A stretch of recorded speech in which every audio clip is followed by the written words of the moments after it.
So again, welcome class of 2024 to our Junior Family Night webinar. Let's see if I can go to the next slide. Here we go. So my name is Rochelle Green. I'm one of the counselors here. I have last names MAS through PI, and we also have Michael Bear, who's another school counselor here as well. And we have a few presenters here that will just share more information about their universities and their 2- and 4-year options. And we're also going to talk about our financial aid options as well. And towards the end, we will have a Q&A wrap-up session for you to have any questions that you have. So hopefully we'll be able to answer those. If not, don't worry, we will get back to you with answers that we have. And just a couple things for our juniors and a checklist. One, you guys are here, that's already great. And so we just recommend for you to stay involved. Right? Find some activities, stay involved and get involved to find some activities that you enjoy, stay committed to those as well. Attend college fairs, workshops at Gainesville High School, and you can sign up through those through Naviance. If you're unfamiliar with Naviance or need a little help, don't worry with that. Your counselors are here to help you with that as well. Also, college visits, we do have representatives that come to Gainesville, so definitely be on the lookout for those, and you can sign up through those on Naviance as well. And we also recommend in-person visits if you can do that. Attend college fairs and use Naviance as a resource to explore careers and your interests with those. Use a super matched college research feature in Naviance as well to narrow down some of the choices that you have. All right, you heard Ms. Green use the term Naviance a few times already. That's good. It is more than just a tool you'll use for when applying to college so we can get your materials there. It includes inventories, personality tests, career information, and scholarships, which is the next bullet. So you should, as juniors, probably dive into scholarships now. There aren't as many opportunities for scholarships for juniors as there are for seniors, but beginning that research component can be very helpful. Save the scholarships you find that seem to fit your profile and your interests. So when you're in your senior year, if that's when you can apply for them, you won't have to hunt them down. Sign up for the SAT and or ACT if you plan to, you should probably just take that test. You don't have to send the scores to schools, but if you do well enough, that can be something that you use to enhance your application. The SAT dates for the spring, and we encourage juniors typically to take their SAT or ACT in the spring of their junior year. March, May, and June are the dates for that. When you get your scores, there's an adaptive tutoring feature through Khan Academy and College Board, satpractice.org. It matches your score report to tutoring, and an hour a week using that program is going to pay dividends, and it's free. So it's another thing. Plan for your senior year courses. Senior year courses do matter. Colleges get your courses that you are going to take your senior year, and those do factor into an admission decision. You'll be meeting with your school counselors in February, early February, to start selecting classes for next year. In the meantime, you'll be meeting with your teachers to get recommendations for those selections. And then before February, you're going to get a list of what classes and offerings we have. We don't quite have those all straightened out yet. When thinking about applying to colleges, some schools require teacher recommendations. So building rapport with your teachers right now is very important. So their recommendations can be more than just regurgitating your resume. So if you have a bond or you think you can connect with the teacher, great, do that. And then you may even ask towards the end of this year if they'd be willing to write a recommendation for you for next year. Attend webinars. Here you are, as Ms. Green said. Check your email because there'll be more information coming out in the future. And then talk to your school counselor if you have specific questions, and also our college and career counselor, Ms. Harris. Thank you so much, Mr. Baird, for those tips. Next, we'll hear from Michelle Cribbs from Laurel Ridge.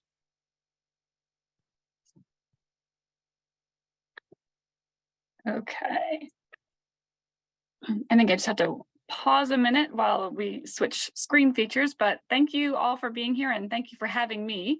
My name is Michelle Cribbs. I am the coordinator of college outreach for Laurel Ridge Community College. Just so that you know who we are one of the 23 community colleges in the state of Virginia. So you're going to hear in just a moment from another of our VCCS, Virginia Community College Schools, Nova here, but just want to let you know where we are.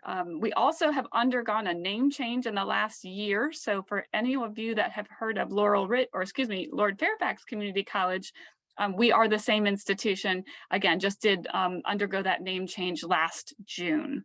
So as one of the 23 community colleges in the state of Virginia, we do work all together and we work really hard to offer similar programs, but offer also unique programs based on the industry demands of our service area.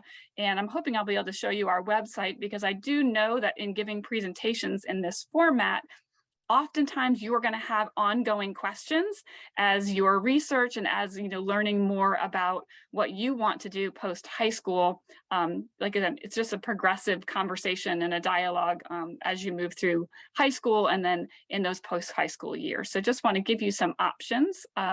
One of the greatest assets of the community college system is that transferability. We're getting really close with most all of our state and private four-year universities to offer those guaranteed admission pathways for those general studies and some of our associate's degrees. So here we go. I think we'll be able to share screens. So just know that that is an incredible option for students that want to start and learn locally and then transfer on to complete their bachelor's degree at a four-year college, moving forward. But the other really unique part of community college is some of the other kind of what we call hidden gems that we all offer. So all 23 of us in the VCCS will offer additional programs that really stand on their own and can provide access for you into a career industry in a shorter amount of time. Sometimes those partner really well with those associate and bachelor's degrees. And sometimes those are really meaningful to students who are not quite ready to commit to a longer term educational plan.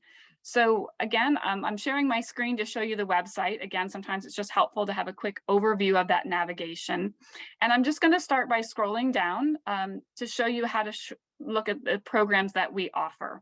So when we click on that programs button, you'll see that we offer programs in 12 content areas, actually 11 specific, and then the 12th one is our general studies, and that's the most common area that students pursue, whether at Laurel Ridge, because they're really taking classes to refine and get clarity on what they want to pursue moving forward into that bachelor's degree.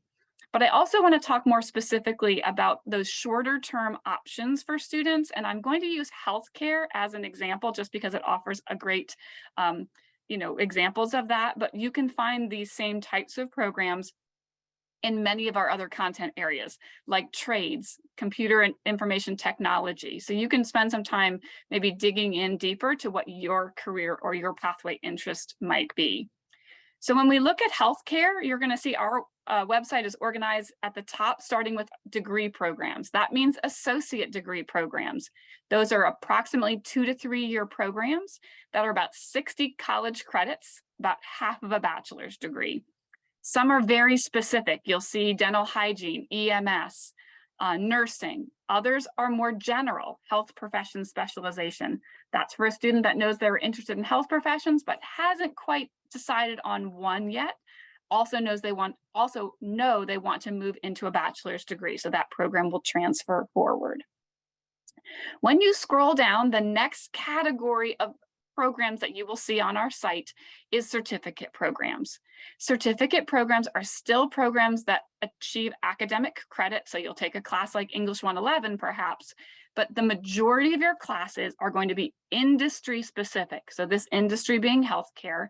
If you do a practical nursing certificate program, it's about a 1-year program.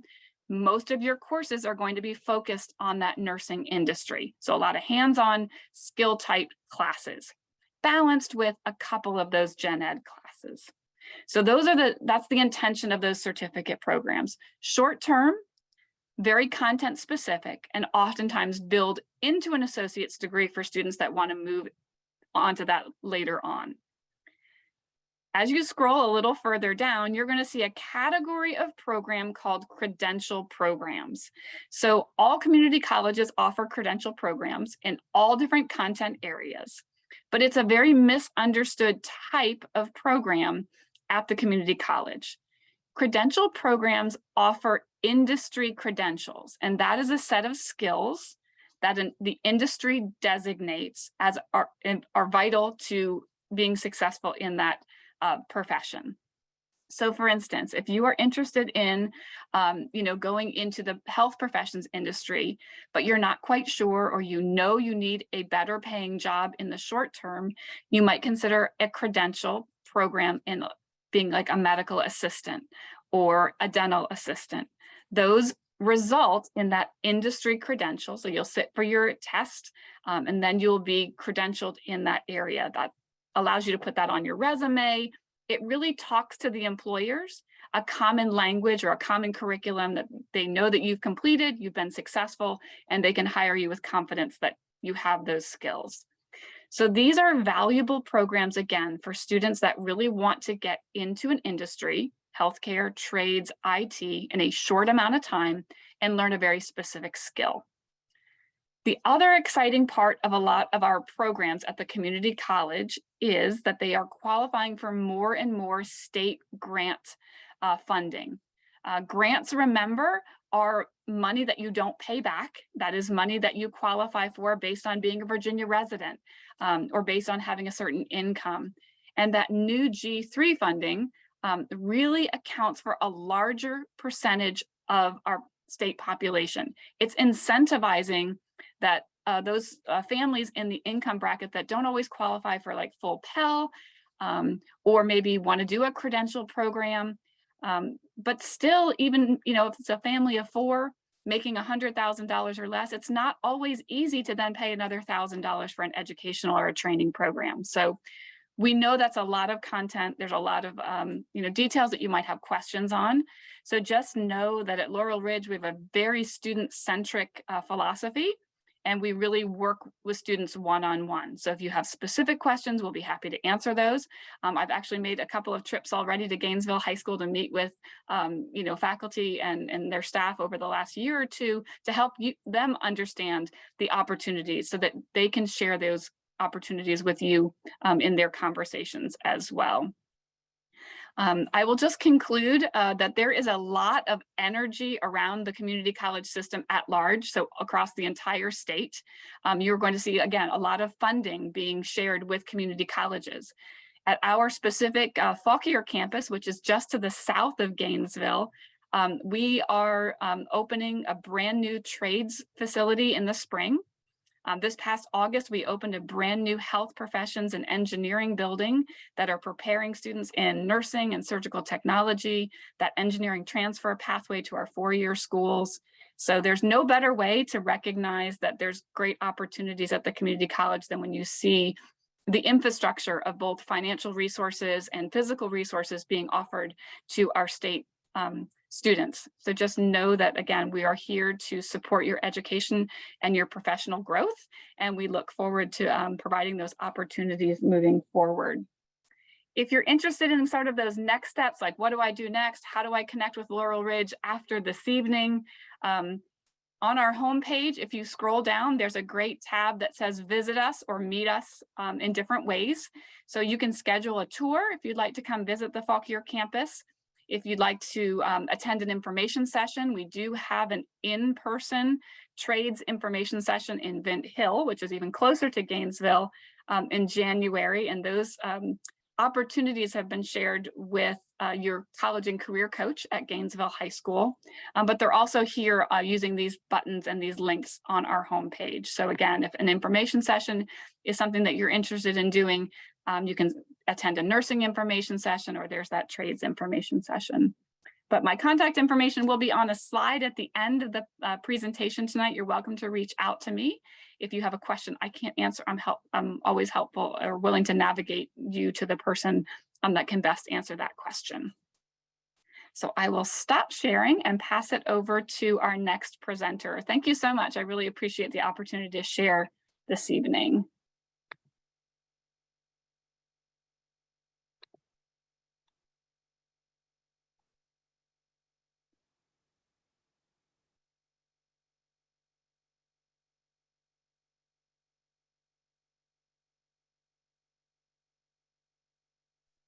All right, am I good? Everybody can see it?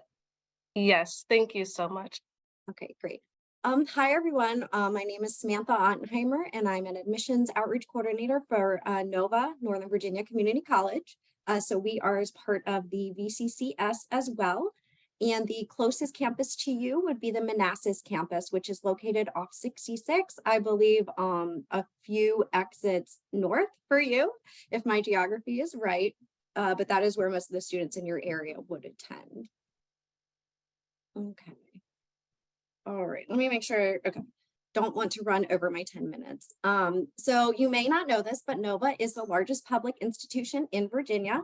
So we have over 70,000 students from more than 180 countries. NOVA is actually also the second largest community college in the United States, coming behind the California community college system. And then we offer over 115 degrees and programs as well. And I will highlight a few of those in a few slides. So the Manassas campus is going to be the closest for you, but we do have 6 locations in case there was not a course that you could get at the Manassas campus.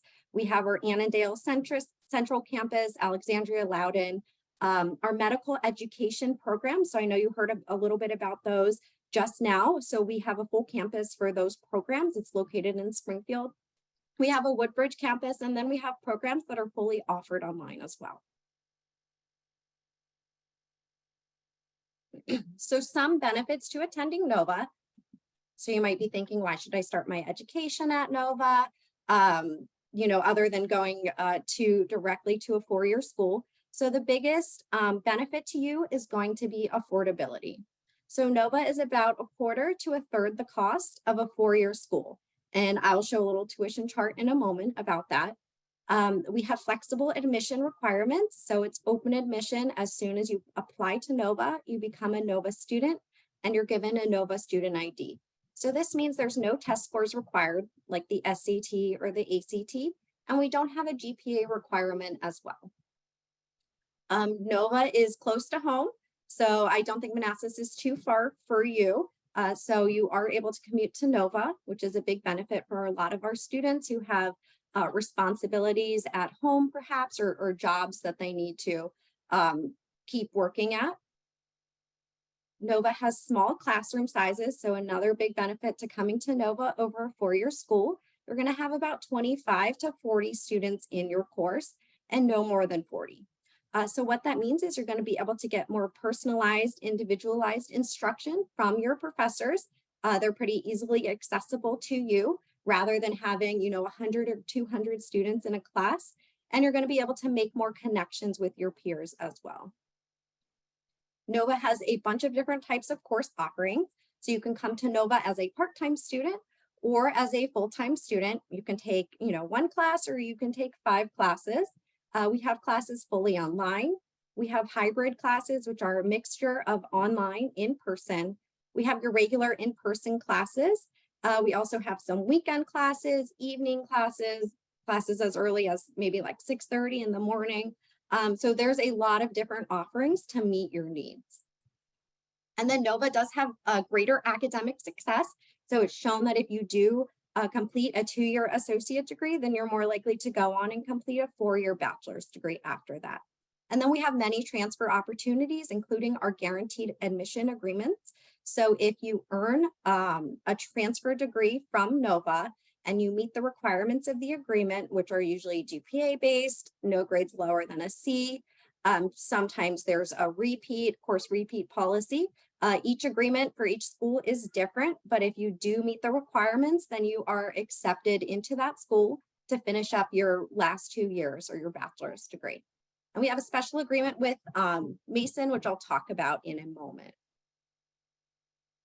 I know Nate is going to talk a little bit more about financials, so I'll just kind of skim over this slide. Pretty much these are the tuition costs per semester for the 4-year schools. And then you can see Nova does charge you by credit. So what I put there for the cost, that's going to be for a full load of courses. So you're looking at a savings of maybe $16,000 to $20,000, depending on the 4-year school that you're thinking of going to by starting at Nova for 2 years. Some of our degrees I would like to highlight. So we do have our transferable programs. We have 24 degrees that are designed for transfer into most fields at the 4-year schools. Some of those are going to be degrees like IT, or business degree. We have a computer science degree, engineering, psychology, criminology. So a bunch of degrees designed to go directly into those 4-year majors. Nova also offers a lot of career and technical programs. You may have heard, just now about some of the state funding that they're really pushing into some of our technical programs to help Virginians get jobs. And so some of our, trades that students, technical degrees that students usually complete would be cybersecurity, early childhood. We have some auto tech and HVAC programs. We have construction management. Specifically at the Manassas campus, I am filling in for somebody tonight. So I don't specifically work at that campus, but there is a fab lab that was opened recently, and I believe they do things like 3D printing, and they have some of the engineering technology programs there, like mechatronics. And then we also have those certificate and their career studies certificates as well, which you heard still credit, but less than a degree. So 90% of our students do go to those in-state schools after Nova, and our biggest one is George Mason, of course, since it's right next door. And a lot of students are still able to commute and stay at home, save money that way. Our second school is actually Tech, so they have risen on our transfer list. They are very interested in accepting transfer students from Nova. We have VCU, JMU, and UVA. And then you can see the top 5 private schools over on the right-hand side: Liberty, Shenandoah, Marymount, George Washington, and Bridgewater College. So some special programs at Nova that we would like to highlight are the dual enrollment programs. So you may have heard of this at your high school or are already taking courses in dual enrollment. I believe your high school does have those courses offered through Nova. So find out more from your career specialist if you're interested, but that's the opportunity for Nova students to take both Nova courses at your high school and receive credit for high school and Nova. As I talked about, we have guaranteed admission agreements to more than 40 universities in the state. So our advanced partnership is a program between Nova and Mason, and we have a special agreement with Mason. So if you're 100% sure you want to start at Nova and go to Mason, then this program makes it really easy for you to transfer. As soon as you're done your 2 years at Nova, you will just move over to Mason. You're technically enrolled as a Mason student from the beginning too. and there's no application and there's no application fee. And you have access to success coaches who work specifically with advanced students at Nova as well. So it kind of takes the guesswork out of it. They're giving you a pathway directly to the Mason degree that you would like to pursue. Another program specifically at Manassas is going to be the Year Up program. This is a one-year program who have for students who have an interest in those technical fields or business entrepreneurship. So you complete 1 year of coursework and you're given a paid internship as well. And then we also have an honors program for those students who are looking for more rigorous and stimulating courses. Nova also has a lot to offer you in way of student support services outside of our academics. We have accommodations and accessibility if you have a 504 or an IEP plan currently, then you would be able to work with our office to receive accommodations at Nova. We have dedicated counselors to our career services. So most students, when they come into college, they are not sure what they would like to pursue yet. And so you would be able to meet with a career counselor and sort of figure out, your interests and what's going to be the best path for you educationally. We have a wellness and mental health office dedicated to offering students support for those who might be experiencing any concerns in their life, as well as financial stability, which I believe Nate might talk about in a second for non-academic financial needs. We specifically have military and veteran services if you're going to be using any GI benefits. International, we have various forms of advising. We have a specific program for foster care students, as well as Nova Systemic, which is our division dedicated to those IT and engineering technology programs. Let's see, I don't want to run out of time here. Nova does have a pretty robust student life. We have a lot of activities, clubs. We have college level athletics as well in the NJC AA. So we have quite a few competitive sports teams that are a part of that, and they compete against other schools in the area, other community colleges. And then that's it. I think I made it in 10 minutes. So again, I'm just filling in for Thomas Chalk. He's on paternity leave, but he will be returning sometime in the spring. And so he will be coming to your school if you did want to ask any further questions. Otherwise, please email us at admissions@nvcc.edu and we will be able to answer any questions you have. Thank you for your time. All right. Hi, everyone. My name is Rachel Schlachter. I am one of the assistant deans at the University of Virginia. I cover an area of Virginia called North Central. So that covers Prince William and Loudoun County and all the counties between like you guys and Charlottesville. And I have been tasked to share a little bit about the college application process. So that is what we're going to focus on for the next 10-ish minutes. So I want to start off with deadlines, and then we'll get into what is actually needed for a college application, as well as things to consider as you start touring schools and thinking about the actual application process, just things to kind of keep in mind as you move through.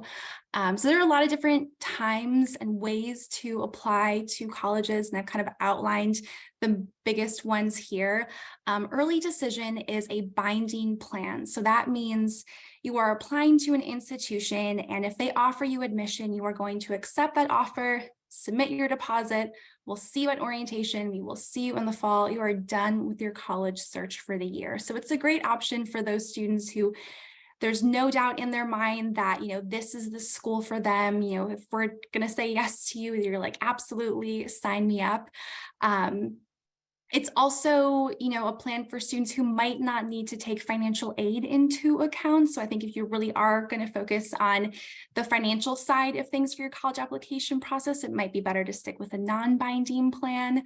I do want to shout out early decision because UVA just released early decisions earlier this week. So it's very fun to have at least one part of the class of 2027 with us, which is crazy to think about. That's so far in the future. But it's been a really exciting week for us to see those students come in there. So you can only apply to one school, early decision. For early action, that is just a very common early plan. So normally these deadlines for like early decision, early action are going to happen in early November. And you're going to hear back from schools a little bit earlier. So for like UVA, our decisions come out in February. So you have a little bit more time to consider other options, take financial aid packages into account, come and visit, tour. So it gives you a little bit more time after your decision to figure out what you would like to do. There is a program called restricted or restrictive early action. You're mostly going to see this at, well, it's mostly for private schools. Think of like the Ivies, Notre Dame, things like that. You can only apply to one private school early, but you can apply to any other public school early. So let's say you want to apply to like Harvard and Yale. Harvard is going to say, nope, you just have to apply to Harvard, but you could apply to UVA, Tech, any other public school in the country. So not really common, but definitely wanted to bring it up.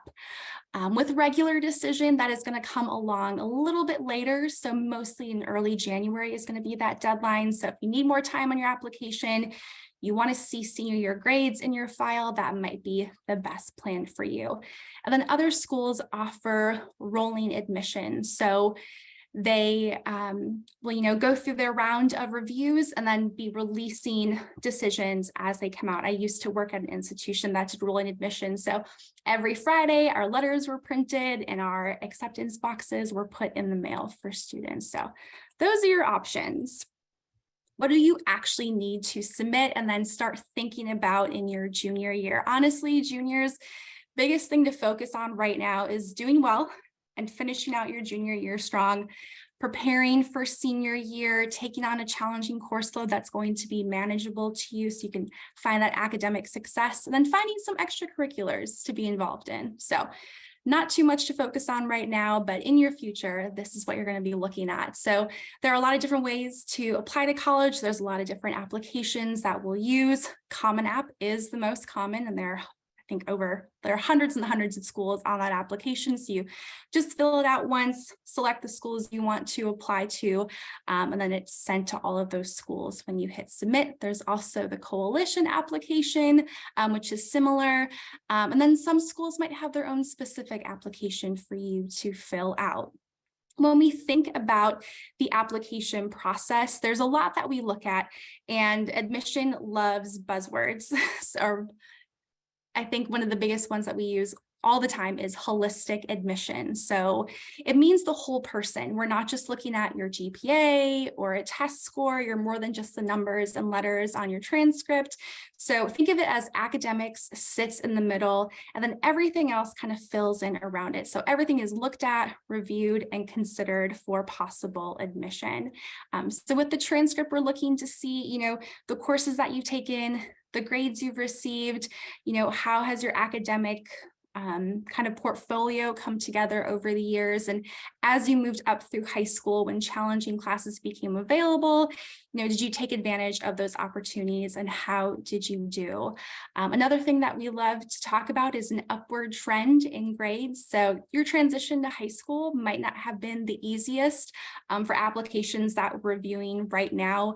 These students came into high school right during the pandemic, and it was really hard for them to be in that virtual option and then come back to school and move into their junior year and take on, huge classes. So we're seeing that a lot. And what we're hoping for is, students have found their ways to be successful. So that's what we're looking at when we look at your transcript. Courses, grades.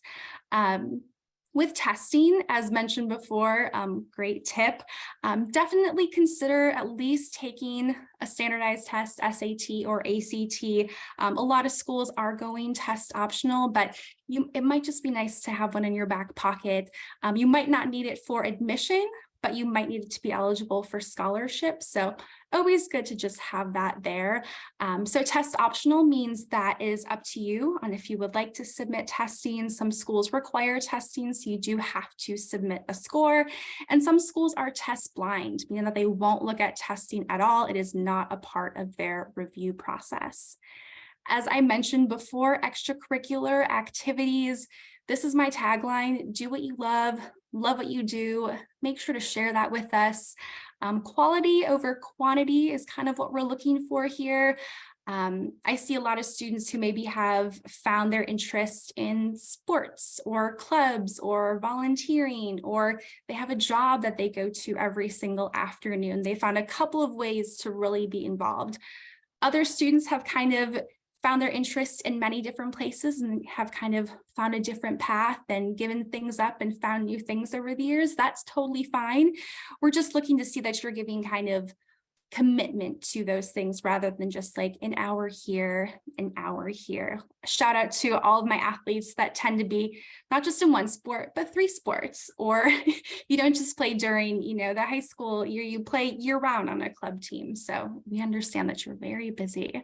Also, don't forget things like a job, family responsibilities, anything like that. We want to see how you spend your time outside of the classroom. The school profile I like to mention really comes into context with your transcript. So your counselor will send that to us, but it's basically a rundown of GPA scale, grading scale, how things are weighted, the courses offered at your school. I have covered this area of Virginia. I think this is my 5th year. So I don't know you guys pretty well, but for those that might not, they want to kind of get to know your school to approach that transcript through the appropriate lens. So all helpful information to us. With letters of recommendation, again, as mentioned earlier, now is a great time to really get to know your teachers and start to find those bonds and relationships so that next year you can ask them to write a letter of recommendation. We might ask for a counselor letter of recommendation. We might ask for teacher letters of recommendation. There's also normally a subset for some schools of like other recommenders. So that might be a coach, a mentor, a boss, or a supervisor. And really what we're hoping to pull from these is academic information, really from the teacher recommendations of how you approach your learning, but also diving into your character as well, just to learn about you and what you might bring to our different school communities. Essays is where we get to hear directly from you.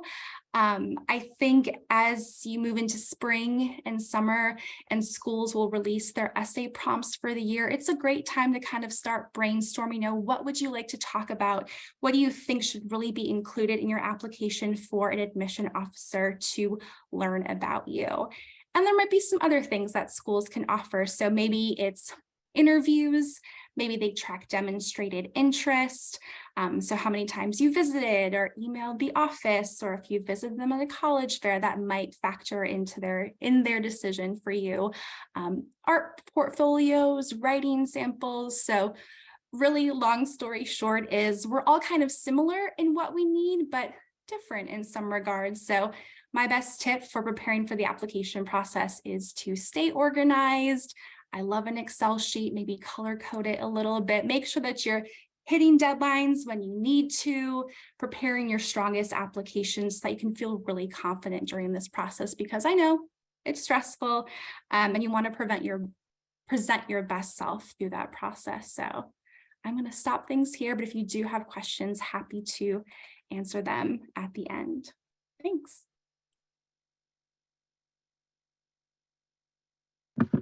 I'm going to share my screen.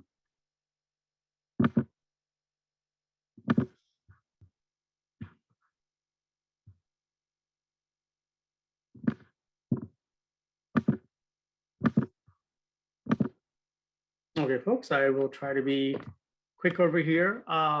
Thanks for giving me the time to present about financial aid. My name is Nate Arthur. I am the financial manager at the Annandale campus. And really just if you think about financial aid, it's getting assistance so you can finance your education, right? It's also what you can afford as well as what you're receiving. That way, you know what the difference that you may have to cover or go on a payment plan or apply for a scholarship. So in general, financial aid helps individuals and families help cover the gap between what the family can pay and what the student may need to go ahead and be eligible for financial aid. There's really, if you think about financial aid, whenever there's grants and scholarships, there's really 2 different types of financial aid. Anytime you hear the word grant, you hear the word scholarships, that's free money, right? It is not expected to be returned back. Now, of course, there's some caveats to that. You have to doing well academically. You can't just start withdrawing from all your classes. But generally speaking, Grant is free money. Anybody wants to give you money to go ahead and go to school, and they're not expecting for that to be returned, that's gift aid. And there's federal, state, institutional grants that students can be eligible for. On top of it, applying for scholarships that could be merit-based or need-based. Sometimes you may just get a scholarship because you meet the requirements at a four-year college or a two-year college versus applying for scholarships because they're merit-based. All scholarships differ in many ways. So we'll talk a little bit about scholarship later on, but keep in mind, anytime when you read your award letter, it's very important to recognize when you see the word grant and scholarship, that is free money, that is gift aid. If you see the word loans and someone's loaning money to you, that means that money must be paid back. And generally it has to do with interest, you're paying that money back. So, when it comes to when you do the FAFSA application, you will know what your eligibility is. It's more of a guesstimate because the school's the one that actually awards you the financial aid, but you get an idea of what your eligibility is going to be once you do the FAFSA application, whether you're going to be eligible for grants or are you going to be eligible for loans. And when it comes to financing your education, if you're not eligible for grants or for whatever reason, you can't do the FAFSA application, you have no other options. And of course, there's always self-financing through a payment plan, through employment, any way you can get money to help you go ahead and finance your education. Okay, so some very simple, important to recognize when it comes to the FAFSA application. Keep in mind that the FAFSA application is a national application, right? It's a federal application. So the process really is the same for many of the schools. It's just the timeline in which a school may process it and actually award you. That's really what may differ. So for the FAFSA application, current year we're in is 2022, 2023, and the tax information that's being used for this year is 2020 tax return. So if you are doing the FAFSA application, you're sitting down, you're like, wait a minute, what do I need? Then you need yours and your parents' 2020 tax return, if applicable, right? Now, if most of your juniors or seniors and you're planning to apply for financial aid for the fall 2023, then you'll be doing the 23-24 FAFSA application, which will utilize your 2021 tax return as well as your current asset information. So what I really recommend students is to talk to your financial aid and just ask them, what do you need to make sure when doing the FAFSA application, it's a smooth experience and you're able to complete it without encountering a lot of issues. And generally they'll tell you, just make sure you have the taxes in front of you, you have the W-2s, you have your asset information, you have a social security number. That will help you go ahead and complete the application within maybe 45 minutes to an hour versus taking something that may be a day or two. So it's important that you're utilizing the information to smoothly complete the FAFSA application. Each year, the FAFSA application does open up October 1st. So the application for 23-24 is already open. It opened up October 1st. You may have already applied to different schools, right? And as to see if you can go ahead and get accepted into the institution because NOVA is open enrollment and many of the community colleges within BC, or all of them within BCCS, I believe, are open enrollment. You can go ahead and complete the FAFSA application. The institution should get back to you hopefully within January or February in regards to what information you may need so this institution can go ahead and award you in a timely manner. Please keep in mind, each institution may have what they call a priority deadline. What the deadline really does, from NOVA is March 1st, right? What the deadline really does is allow students who are eligible for maybe grants to award them additional funds based on need from the FAFSA application. So I really encourage students to go ahead and complete the FAFSA application as soon as possible. That way, depending on availability of funds, let's pretend like it's NOVA, depending on availability of funds, those students who did the FAFSA application, everything is turned in, there's no additional information needed before March 1st. If they're eligible for Pell Grants, then they could go ahead and get additional, or could be eligible, let me say, for state and institutional grant. So really, when you're looking at the FAFSA application, try to complete it as soon as possible. It is open right now. It doesn't really hurt you in any way to do the application this early versus doing it much later, where you could miss out on opportunities to get additional funding. Eligibility for the FAFSA application includes being a citizen or eligible non-citizen, People may be in different visa status. What I recommend students is to, if you have a question about your visa status, please go ahead, talk to your financial aid. There's also what is known as a VASA application for students who may not be eligible for financial aid to complete the FAFSA application. They would complete what's known as a VASA application. It's really an alternative to the federal application, except the VASA application is for Virginia, for Virginians, like DACA students, undocumented. So certainly talk to your financial aid. That's really the best advice I can give you. If you have a question, talk to your financial aid and say, hey, what do I need to do? This is my scenario. Can you assist me in terms of knowing, should I do the FAFSA application or should I do the VASA application? In terms of grants, we talked about grants, federal, state, and college grants available. I'll give you an example. Right now for the current year, I apologize, it's actually the wrong number, but right now for the current year for 22-23, a maximum amount of grant a student can receive if they're eligible is $6,895. I know Ms. Sam shared earlier in terms of NOVA cost being around $2,300 to $2,500 as a full-time student.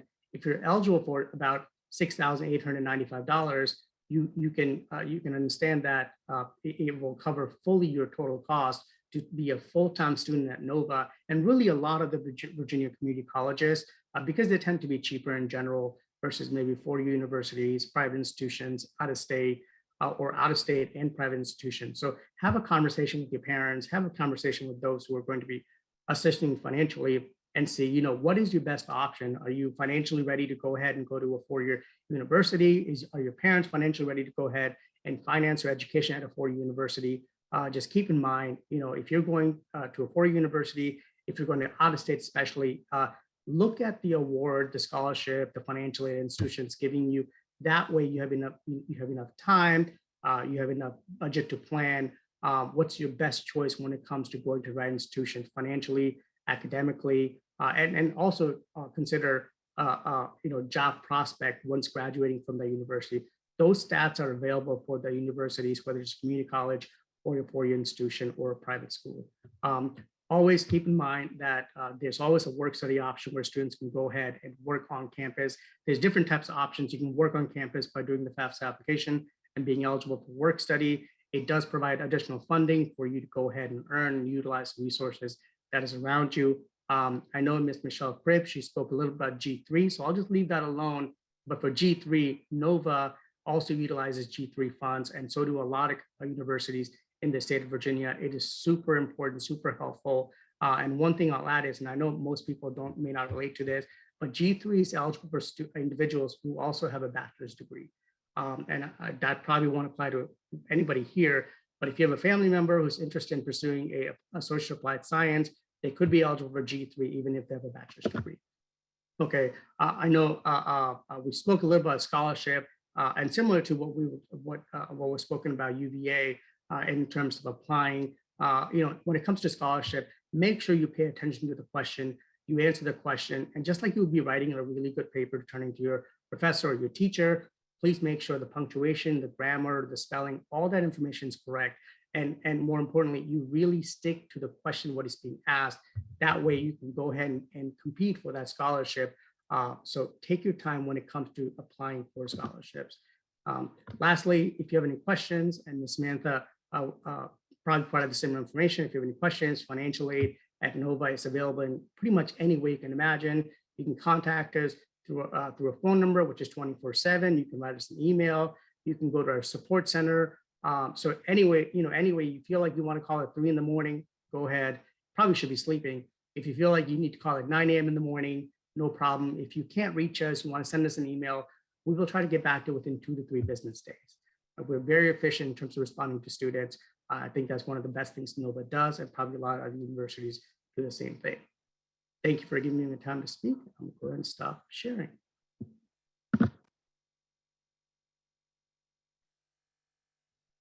Thank you all for that wealth of information for our junior families. Again, this is recorded for anyone that also wants to share it out for other people that know that they weren't able to join us or anything of that nature, and we will have their contact information.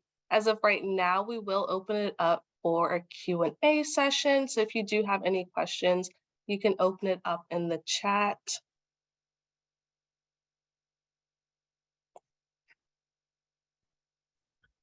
After our Q&A session, we will wrap up. So if you don't have any questions, we do thank you for joining us with that. But yes, we will open it up in the chat if you guys do have any questions for any of us. Just want to say thank you as well. I know we're super privileged to be able to have the wealth of information that we just received from the variety of presenters. So thank you so much. We did have one question submitted. There's a question right now. Will GHS offer dual enrollment classes next year?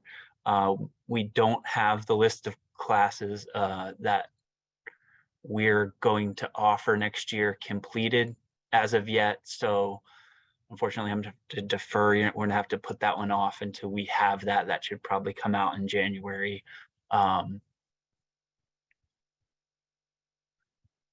be on the lookout.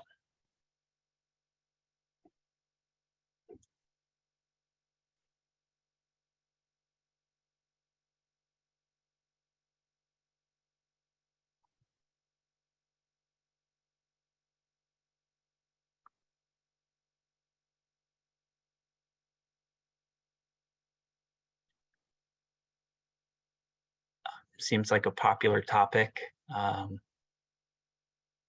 do you qualify for dual enrollment classes? If your school offers dual enrollment classes where the class is located at the high school, then you would just need to meet the prerequisite for the course established by the district. And then there are, depending on what school you're dual enrolling through, there are some qualifications, math classes that you have to be in, writing scores that you have to at least be able to demonstrate you can reach. And yeah, so it's kind of a complicated answer there. I'm sorry. But talk to your counselor if you have specific questions about dual enrollment. Michael, can I just add a little bit to that? Absolutely. So just want to also share that if you are a junior or a senior in high school and want to take classes outside of the high school, now the tuition, might be a little bit more costly, but the accessibility, so the access to those college classes, that's either Nova or Laurel Ridge, the community college classes are accessible to high school students. Typically, you have to have like a 3.0 GPA, and as Mr. Baird said, have taken previous classes. So you can't just jump right into calculus if you haven't had the courses leading up to that. But we often see students take classes in the summer, or if they don't have a really heavy academic load, sometimes like the second semester of their senior year, they might pick up a class just to get ahead. So just consider that, again, your best place to start is to talk to your high school counseling office to make sure that you qualify, and then they can help you navigate the enrollment process through either Nova or Laurel Ridge. We're happy to help you with that. So sometimes students going into health professions do want to get some of those prerequisites out of the way, kind of stretched out over the series of some semesters leading up to their graduation dates. So just know that those are accessible on the college campuses, again, either through Nova or Laurel Ridge, and we'd be happy to help you navigate that process.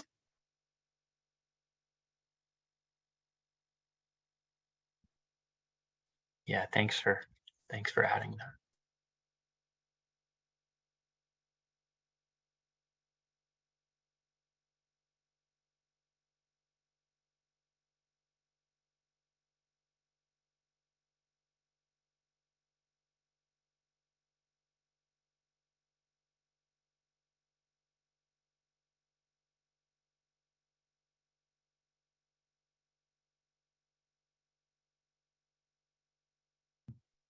There's a question, is there financial aid for trade schools and certificate programs?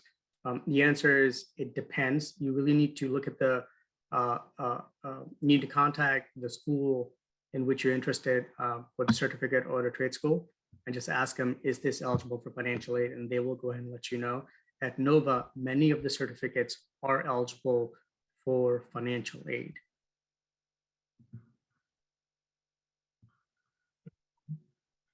And I'll just add on to that. There is another stream of financial assistance funding through the state of Virginia for what we call the credential programs. So those are programs that earn an industry credential. They don't have the academic credit attachment necessarily. So just another type of program, and that is called fast forward funding. So that is a great funding stream as well for programs in, say, IT, healthcare, trades. So that is the only requirement for fast forward funding is that you have been a Virginia resident for the last 12 months. So that one does not have any income. You could be, Bill Gates, or you could be just a common, income household. So the intention of that fast forward funding is really targeted for educating and training Virginians in certain content areas or industries that are in very high demand. So Nova will have a whole series of programs that are eligible for fast forward funding. Again, they're short-term industry specific.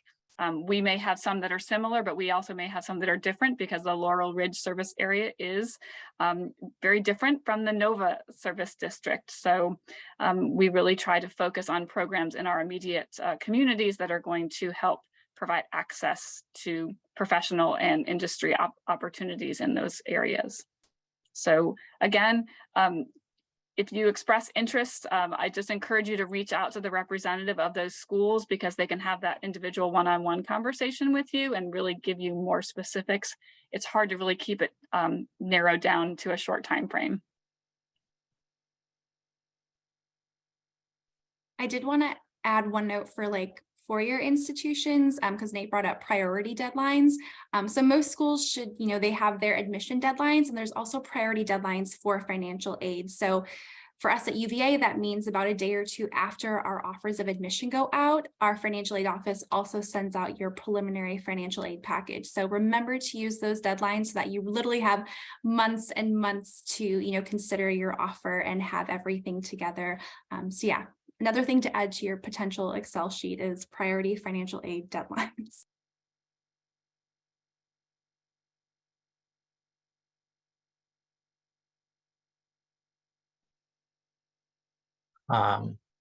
Any last questions before we wrap up? We'll take one more.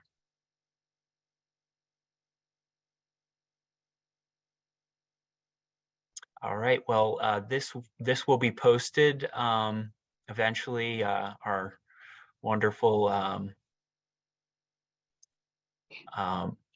technology guru, Mr. Nemro, will post it, and you'll be able to find it if you have to go back and check in any of these answers, any of this information. And then if anyone can make it, you can share that information will be out there. We can get this also out on social media, so you can access it that way. Yes. And then as well, if you have not had the pleasure of meeting your counselor or anything, this is your counselor, and it's by our last names as well. So if you do have any additional questions, you can reach out to them.